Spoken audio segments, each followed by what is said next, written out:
We're not going to stop telling ourselves the truth as northerners, whether you like it or not, whether it hurts or it doesn't. But we're just going to have no option than to tell ourselves the truth. The fact is, your ideology, our ideologies and concept as northerners is retrogressive in nature. It's anti-developmental in nature. It's holding the country back in so many ways. Let's be factual with this. Let's look at it. When the headers started making all this havoc on communities, people advocated for the anti-open grazing bill. Who were the front runners in regards ensuring that this bill doesn't come through? The northerners.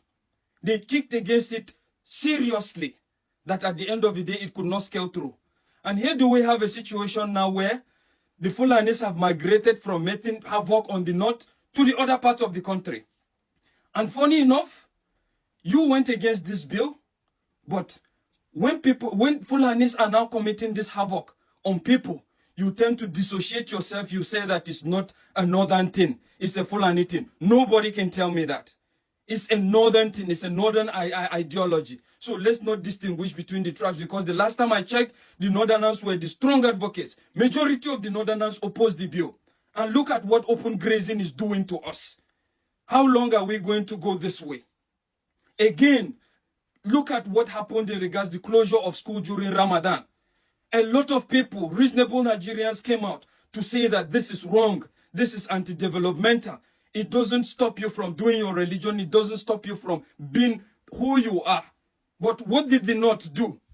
A quite majority were celebrating and were saying this is a good thing. This is a very big progress for the propagation of the gospel of God. And look at where we are now.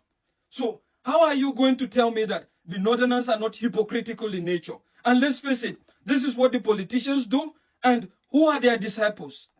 Their disciples are the common northerners, the majority that are poor. The second point is the fact that when there was a bill in regards birth regulation, what happened? Who were the front runners in ensuring that that bill doesn't come through? It was still the North. I remember a senator coming to the Senate House with 5 or 6 of his wife, trying to convince people how he is happily married and is responsible. But let's face it, Oga, if you are capable, you have the capacity to marry 5 wives and have many children as much as you want. What now happens to your brothers, those that doesn't have the capacity and are marrying so many women and are giving birth to so many children that they can't control? Is it the same thing? How long are we going to continue this as northerners? It's so appalling. Until you wake up, you will always be considered inferior to any other region. And the fact is, don't expect that no matter the agitation, no matter your grievances, this will bring it to a standstill. It's still going to continue till you change your mentality, till you change your orientations, till the common man in the north starts challenging these allies that have hold you at ransom. How many of the allies do you have their children in Almajiri schools? Why should you open Almajiri schools and send children to Malams that doesn't even have the capacity to feed his own family?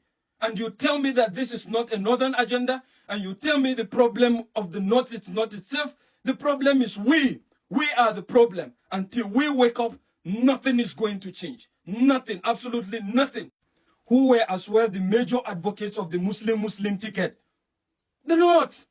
The North. And where has it brought us? Look at where it has brought us. And I'm telling you wholeheartedly that that concept has not yet changed. It's still in the minds of the Lord. They're still waiting for the next election. During the Muslim tickets, a lot of imams were preaching with video evidence. Even some top politicians, top northern politicians, preaching, telling them on the need for us to, for the North to have a Muslim ticket that will promote the establishment of the kingdom of God. Indeed, the kingdom of God is established. You are all welcome to the kingdom of God.